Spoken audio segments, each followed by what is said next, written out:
And I thought I'd illustrate the contrast between a tin roof without insulation, which is what the first part of this video was, and this is in our bedroom, where I'm talking perfectly normally. If you had the television on, you wouldn't change the volume.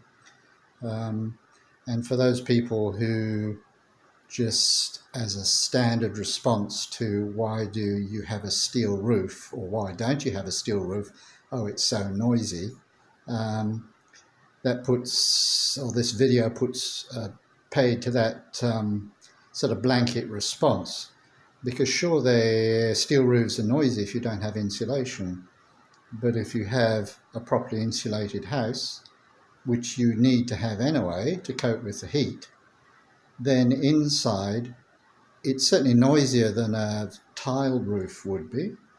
But for me, I actually enjoy hearing a little bit of the rain, not conversation stopping noise, but a faint background of the rain. I think it's terrific.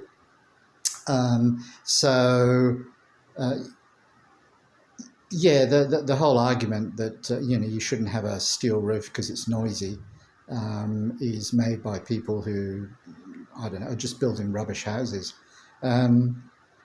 That's my biased point of view, and I think I've illustrated it pretty well in this video. Cheers.